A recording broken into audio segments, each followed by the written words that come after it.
Jon Stewart, formerly of The Daily Show with Jon Stewart, currently of The Daily Show with Jon Stewart. So before I actually get into this and start diving in, this is from The Guardian, and the site looks a little bit different. And I do want to give a super huge shout out to a good buddy of mine. I was mentioning being on people's live streams and kind of working with some other folks now. And he's one of them. He was the first one to kind of adopt me and take me under his wing. Shout out to Sean from Third Relify. I've mentioned him multiple times in his channel, multiple times. So definitely want to give him another shout out. He was streaming with another guy that I have streamed with now, Robert from the Washcast. And I think he's got a couple different shows he's kicking up, and I'll talk more about that later. But I know I've been on the Washcast, and Sean's been on the Washcast with him, and both excellent guys. But on this last episode, Sean was talking about a different browser that was, kind of blocking some ads, helping the formatting of the pages a little bit, and that is the Brave browser. Now, I'm not speaking to how great they are, necessarily woke, unwoke, if they line up with your beliefs or my beliefs or whatever. But so far in playing with it, it's been blocking what it needs to block. It's been, reformatting things in a way that I think is a lot more pleasurable to look at, a lot more manageable for me to use and what I do. So I don't know if you ever heard of it. I had not at the time, but I am using it now, and I left a link down in the show notes below for you if you'd like to go download it. It is not an affiliate link. I get nothing from it. It's just, something for you to try if you're interested. Okay, so let's go ahead and dive into this. I like me some Jon Stewart. Or I used to. Jon Stewart, actually, I've given him praise before that he and The Daily Show was really what kind of got me into politics and interested back in the day. And then he left, and I tried to continue watching The Daily Show, and I just couldn't do it. It didn't have the right mix of someone who knew what they were talking about and comedy. There was comedy there. It was hit and miss, and I think maybe it's more missed in my head than it actually was, just because I was expecting something different, and I was looking for someone who is as passionate and as knowledgeable as Jon Stewart is. Doesn't mean he's always right, but he's definitely in the know. He's knowledgeable, he's passionate, and he's very funny. I think Jon Stewart can be very funny. But he is back on The Daily Show here and there, from my understanding. And this past week he went on there, and I liked what he had to say. So I've shared a couple of times where I've agreed with him, I've disagreed with him.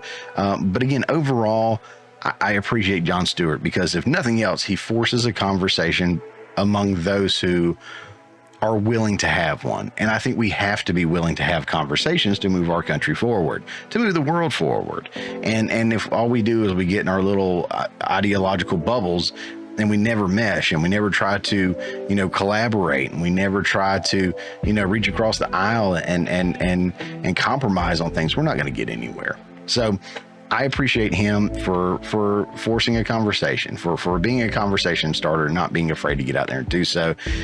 And I find that he's more right than a lot of people give him credit for. Not right, politically right, but more correct, I think, in his evaluations of things. So let's go ahead and get into it. Not going to do a super huge deep dive on this, but we'll read through this article real quick. I've got some thoughts on it. So it says, Jon Stewart on corporate pride pandering. Stop. We don't need any of this. Happy Pride Month, by the way, for those of you that celebrate.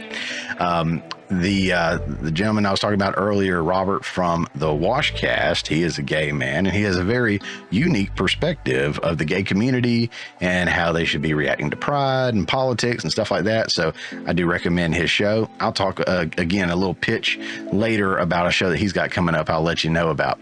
But yeah, it's really interesting to hear more and more people from within that community that don't want to be part of the other part of the community, or they don't recognize it anymore. It's almost like someone like me that was fairly center, maybe center leaning right, but also dipping my toes in the left a little bit on some things, to now I'm considered a far right by some people, because the left is all behind. I mean, it's moved the goalpost so much that I can't even see where I used to be on that whole little spectrum of left and right.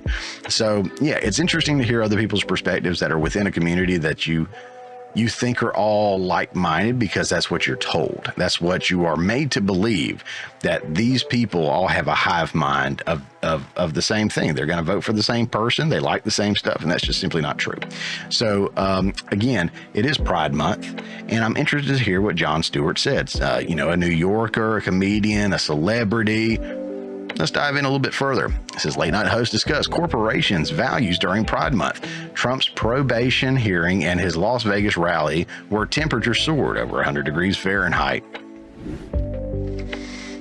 Late night host talks corporate pandering, Donald Trump's upcoming criminal sentencing, and sky-high temperatures at his post-conviction rally in Las Vegas.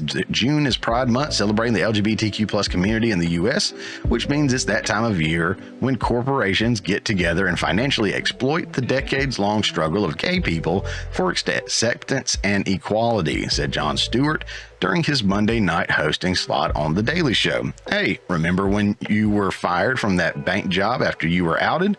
Well, Burger King does, with a burger that has two bottom buns. So this is the tweet that I want to say I saw with a little clip. So we're going to play this real quick. It says, Jon Stewart asked why corporations pretend to have morals when we all know the only thing they value is money.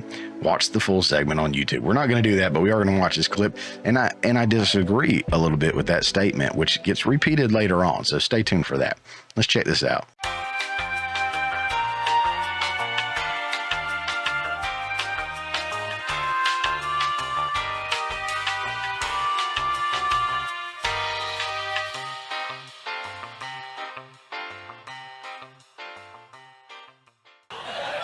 I'm getting copyright straight, and this is a lot longer than I thought it was. Yep. Even if I'm just getting paper towels? Is that... Okay, I was going to say, I was thinking it was going to end very soon. Sorry. All right, I may cut this one a little short then. But yeah, I mean, you get the point.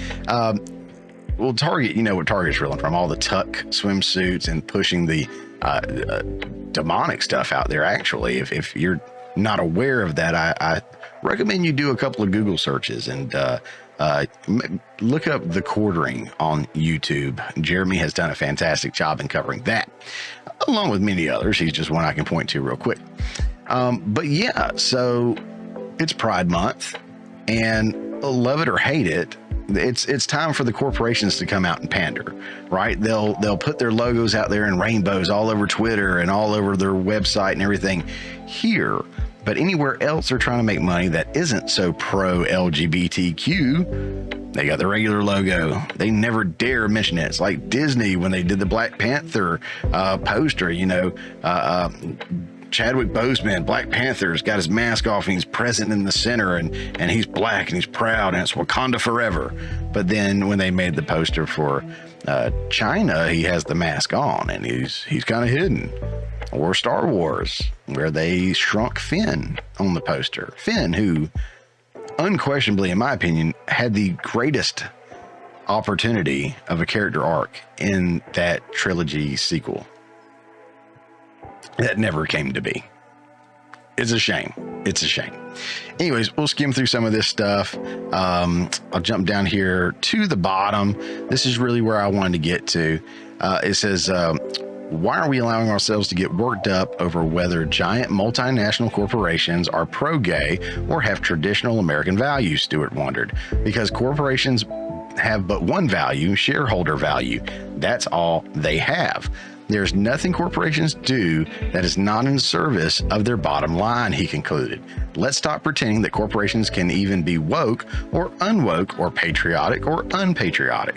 Let's just let corporations live their truth as the profit-seeking Patrick Bateman psychopaths they are.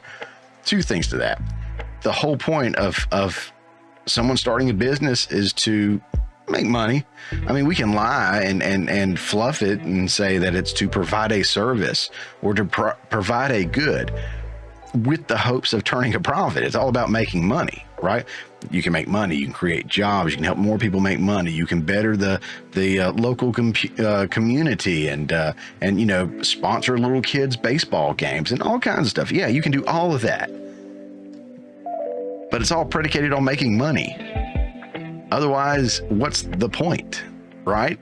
So I'm not a lefty where I believe it's wrong for corporations to make money or corporations to make a lot of money. The better the good, the better the service, the more money you deserve to make. Because the more customers you're going to attract and the more business you're going to do. I have zero problems with that at all. The pandering that they're doing actually is a two-way street on this one, where two roads diverged in a yellow wood, and some take the path less traveled by. The one most traveled by is obviously the one for financial gain, where they say we're going to pander to this audience to attract a new clientele, to make more money, to broaden our brand. But then others are like, we don't care if we lose money. We don't care if we lose our customers. We don't care how many unsubscribe from our streaming service. I'm not speaking about anybody specifically, or am I? But you have these people come into these roles and they're like, I'm going to force this agenda. I'm going to force this narrative. I'm going to push this woke ideology. I'm going to do whatever because that's what I care most about. Okay, well, we're losing money. Our company, which is a multi-million, if not billion-dollar corporation, is losing millions upon millions upon millions of dollars every time we do this woke crap. But do you think they stop? No. They double down. They keep going. So I do agree that corporations and those at the top want to make a bunch of money. Again, I don't have a complaint about that. But there are some companies that are woke. There are some companies that are unpatriotic, and what they're trying to do is not make money, but push an agenda, push a narrative, push, influence, so to speak, right? So I kind of agree and disagree with him on that one a little bit there. I don't think people are psychopaths because they want to make money. I think if you are taking advantage of people to get somewhere, I think that's terrible. And I hope you don't make money. I hope you learn from your lesson and, go out of business. We see a lot of these companies and fast food companies right now that are starting to close up shop because minimum wage is going up and they can't afford it, even though they've been paying people pennies on the dollar, while corporate folks are making millions of dollars in bonuses. That I disagree with, but it's their company. They can do whatever they want to. So when they go bankrupt, I don't feel bad for them. I feel bad for the employees, but I don't feel bad for them. It is my humble yet accurate opinion that we as a nation should be supporting small business owners, startup businesses, getting behind people to create mom and pop shops, whatever. Not all these bailouts for big businesses, not all these multiple opportunities to fail, but to help the little guy because they're more grateful. They'll grow more in the community. They'll end up spending more in the community. It's a win-win all around. And I think there's programs out there for certain demographics, but not all. I would love to see that change. But what do you guys think about the pride thing? Not asking if you're about pride or not about pride or whatever. I love everyone, but pride comes before the fall. I'll say that. But guys, let me know in the comments what you think about this, the story about these corporations pandering. And then also I'd be interested to see what you guys think about the people that buy into it. Not that go to the Targets or the Walmarts or the, Burger King or the whatevers, just because they support them on a regular basis. But how many of them are shopping more there because they got a rainbow on their door or changed their logo to have a rainbow in it? I mean, freaking Oreo. Who's buying more Oreos now because they have rainbows on them? Who's buying into this crap? That's something else I'd be interested to see what you guys think. What do you think about those people that are so easily manipulated? And I guarantee you there's a lot of people out there, because we can look at past events to see how easily people can be manipulated. And these are master marketers at work here. But anyways, let me know what you guys think down below. Hey guys, thanks for checking out this clip from the Morning Mayhem. Remember, this is just a portion of the full show that comes out every Friday morning at 10 a.m. Eastern Time. If you hadn't already, don't forget to subscribe so you don't miss out on any of the full shows or these tasty little nuggets.